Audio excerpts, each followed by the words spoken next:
नमस्कार दोस्तों, मैं अविनाश सिंह। भारत और नेपाल के संबंधों में फिलहाल काफी खटास है। भारत का लिपुलेख तक के लिए सड़क बनाना, इस पर नेपाल का विरोध और फिर नेपाल का भारत के 3 इलाकों को अपना बताने वाला मैप जारी करना पिछले कुछ दिनों के घटनाक्रम रहे हैं। दरअसल भारत और नेपाल के बीच विवाद कालापानी लिम्पियाधुरा लिपुलेख ट्राई जंक्शन को लेकर है।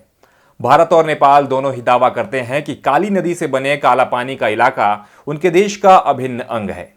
वर्तमान में यह इलाका उत्तराखंड के पिथौरागढ़ जिले का हिस्सा है, जबकि नेपाल इसे अपने धारचूला जिले का हिस्सा बता रहा है।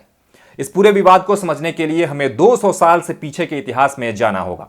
साथ ही आधुनिक समय में भी भारत और नेपाल के बनते बिगड़ते रिश्तों के बारे में काफी इंटरेस्टिंग चर्चा करेंगे। लेकिन उससे पहले अगर आपने हमारे चैनल खबर वाला को अभी तक सब्सक्राइब नहीं किया है तो प्लीज कर ले और बेल आइकन भी दबाएं। तो चलिए शुरुआत करते हैं अपने चर्चा की।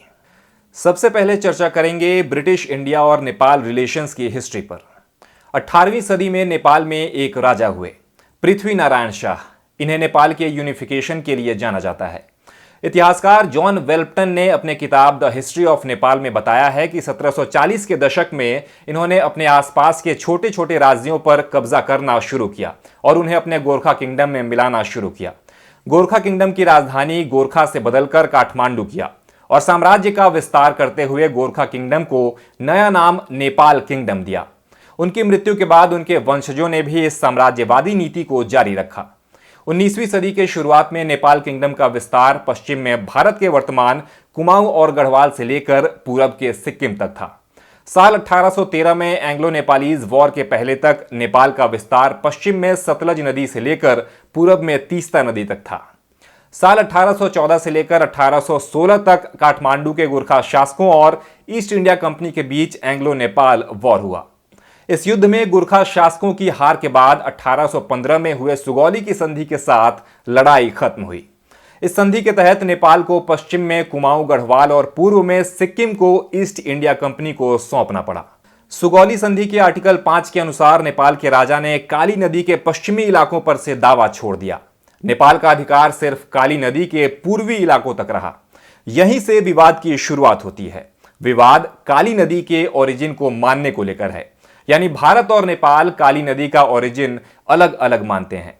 नेपाल और भारत ये तो मानते हैं कि काली नदी दोनों देशों की बाउंड्री है, लेकिन विवाद इस बात को लेकर है कि काली नदी का उद्गम स्थल किसे माना जाए। आप फोटो में देख सकते हैं, डार्क ब्लू वाले इलाके को लेकर ही विवाद है। नेपाल कहता है कि लिम्पियाधुरा से चलने वाली स्ट्रीम काली नदी की ओरिजिनल स्ट्रीम है और नीचे आ रही इस स्ट्रीम के पूरब में पड़ने वाला पूरा इलाका यानी डार्क ब्लू वाला इलाका नेपाल का है। वहीं भारत कहता है कि लिपुलेख से निकलने वाली स्ट्रीम ओरिजिनल स्ट्रीम है और यही भारत नेपाल के बीच की बाउंड्री है। नेपाल का दावा है कि काली नदी की मुख्य धारा जिसे नेपाल मानता है उसके ईस्ट में पड़ने वाला पूरा इलाका उसका है, जबकि भारत का दावा है कि काला पानी के पास आकर नदी का नाम काली नदी पड़ता है, इसलिए सीमा यही होनी चाहिए। यह पूरा एरिया करीब 400 स्क्वायर किलोमीटर का है। इसे ना ही नेपाल छोड़ने को तैयार है और एक्चुअल कंट्रोल तो भारत का है ही।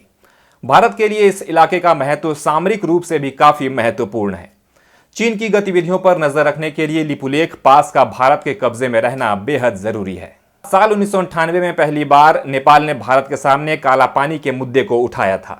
बताया जाता है कि 1961 से 1997 तक काला पानी के इश्यू को इग्नोर किया गया, लेकिन घरेलू राजनीतिक कारणों से 1998 में नेपाल ने भारत के सामने यह मुद्दा उठाया। अभी हाल ही में जारी किए गए नक्शे में नेपाल ने इन तीनों इलाकों को अपने नक्शे में दिखाया है। नेपाल के प्रधानमंत्री केपी शर्मा ओली के फॉरेन पॉलिसी एडवाइजर राजन भट्टराई ने कहा कि 1962 के भारत चीन युद्ध के बाद नेपाल के राजा ने भारत के सिक्योरिटी कंसर्न को देखते हुए काला पानी इलाके को भारत को दिया था। काला पानी कभी भी भारत नेपाल के बीच विवाद का जड़ था ही नहीं। अब चर्चा करेंगे कि इससे पहले भारत और नेपाल के रिश्तों के बीच कब कब खटास आई थी। भारत की आजादी के बाद साल 1950 में भारत और नेपाल के बीच एक संधि की गई। इसे India Nepal treaty of peace and friendship कहा गया। यह संधि दोनों देशों के बीच लोगों और वस्तुओं के फ्री मूवमेंट, फॉरेन पॉलिसी और डिफेंस के मामलों में घनिष्ठ संबंध और सहयोग की अनुमति देता है। धीरे धीरे समय बीतने के साथ नेपाल और भारत के रिश्तों में खटास बढ़ती चली गई। नेपाल ने भारत को काउंटर करने के लिए चीन की तरफ अपना झुकाव बढ़ाया। ये बनते बिगड़ते रिश्ते साल 1989 में भारत की तरफ से नेपाल में हुए इकोनॉमिक ब्लॉकेड के रूप में सामने आए। दरअसल साल 1988 में नेपाल ने चीन से मिलिट्री इक्विपमेंट्स खरीदे। इसके अलावा नेपाल ने ओपन बॉर्डर होने के बावजूद भारत के सामानों पर 50% तक ड्यूटी बढ़ा दिया। वहीं चीन के सामानों पर 50% तक ड्यूटी घटा भी दी। साथ ही नेपाल ने भारतीयों के लिए अपने यहां वर्क परमिट लागू कर दिया। इस एंटी इंडिया एक्टिविटी के कारण भारत ने ट्रेड और ट्रांजिट को दो अलग अलग समझौते के रूप में इन्हें रिन्यू करने से इनकार कर दिया। भारत दोनों मुद्दे यानी ट्रेड और ट्रांजिट के लिए एक ही ट्रीटी करना चाहता था, जिसके लिए नेपाल तैयार नहीं हुआ। कुल मिलाकर कहें तो नेपाल चीन की तरफ अपना झुकाव बढ़ाना चाहता था और अपने यहां से भारत के प्रभाव को कम करना चाहता था। इसके फलस्वरूप भारत ने 23 मार्च 1989 से नेपाल और भारत के बीच ट्रेड के लिए 15 में से 13 ट्रांजिट पॉइंट्स को बंद कर दिया। यह इकोनॉमिक ब्लॉकेड पूरे एक महीने तक चला। इस दौरान भारत से नेपाल जाने वाले लगभग सभी सामानों पर रोक लगा दी गई, जिससे नेपाल में भारत को लेकर और आक्रोश बढ़ गया।